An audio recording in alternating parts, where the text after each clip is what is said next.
mostly they are prey animals. There is a lot of things that are going to attack stingrays and skates, things like that. So that's why they have the eyes on the top to hunt. Another thing that makes them a little bit different is the reason that we ask people not to touch fish generally is because they have scales all over their body, and those scales are covered in a really thick, slimy coating. If you have ever touched a fish, you might notice that fish are very, very slimy, and that's because they're covered in a really thick mucus that basically protects them from pathogens, diseases, and parasites in the water. When you go touching a fish and you end up with that slimy coating on you, it means it's no longer on the fish, which is going to leave them a bit more susceptible to getting poorly. Now, the sharks raising skates, you might tell that there is no scales on that fish at all. Now, not all fish have scales. The catfishes like hippo don't have them either. They actually have sort of a thick armoured skin. But these guys are actually covered in thousands and thousands of little teeth all over the body that we call dermal denticles. Now, dermal denticle literally stands for skin tooth, and it basically means that they're much more streamlined than some of the other fish at the aquarium. That's actually what the original Olympic swim costumes were designed of. Percy is desperate for a bit of fish, so, you know. And the last thing that makes them a little bit different is the lack of an organ in their body. So all of the fish that you see swimming around in this tank, they've got an organ in their body that we call the swim bladder. Now the swim bladder is basically like a gas flow balloon that inflates and deflates depending on the pressure, and it helps keep fish neutrally buoyant. When Percy is sat here like this, not really doing a great deal, that's because his swim bladder is keeping him neutrally buoyant. It basically removes gas from the bloodstream and uses that to inflate that organ. Really, really cool. Now the sharks raising skates don't have a swim bladder. They actually use the density of oil in their liver to keep them afloat. It's something that we call squalene. And if you've not heard the word squalene before, you might have used it even this morning. It is very, very common in women's skincare, cosmetics. We also use it in car oil, WD-40. There are lots of companies which are migrating towards plant-based squalene, but there are still the odd company which unfortunately use it from the sharks and rays. Now if you see these little holes on top of the head, those holes are how he's breathing. Those are called spiracles.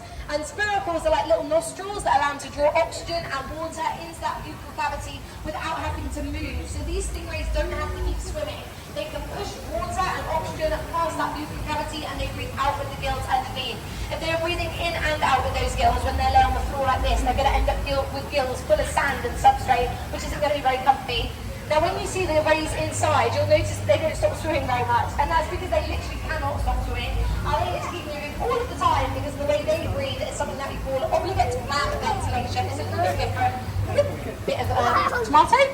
Now they do have the barbs on the end of their tails. The Matoros are one of the ones which has been responsible for a human death in the wild, but luckily not in captivity. But they do have the barbs still on the end of the tail. It's basically got grooves either side of it, like little teeth that will jab into whatever they stick it into, and the toxin will be released. It will generally break off once they use that barb, and it might take them months and months to regrow a new one. So they're only going to use it if they absolutely have to.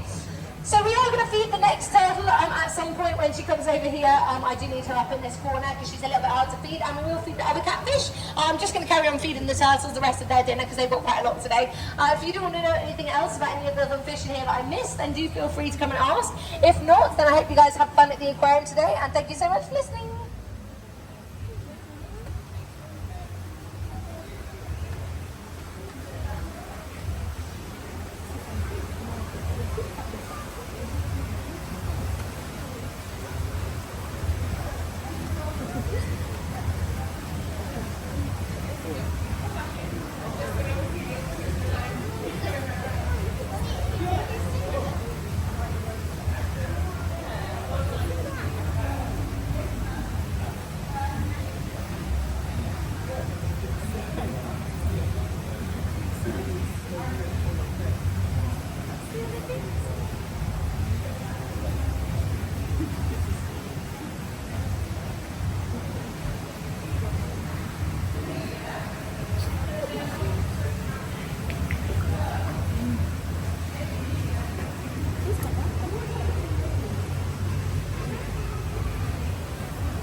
Everybody's like, oh, this is lovely. Like, they don't even like me. I'm not like it. They just like doing everything. There's the Raising Farm, which is this stuff that looks like it's been out from the toys. They've got tomato, which they really like, and they have some corn as well. You see, but they don't get that because we look up every time we see them, so I need those.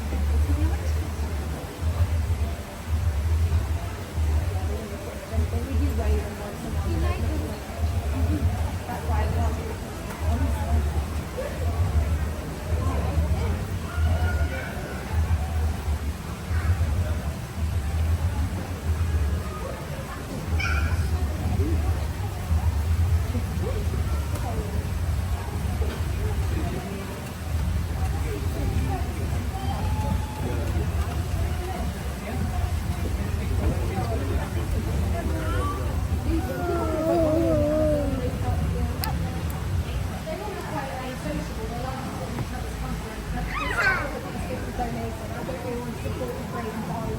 Plus, I would never do this to me. They tell me what about this to me. And most of them will be wild corn to me, which obviously is not so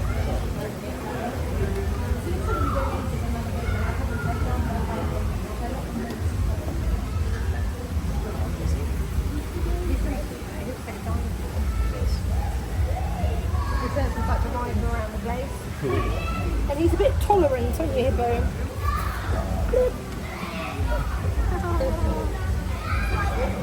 Look at this guy.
Good.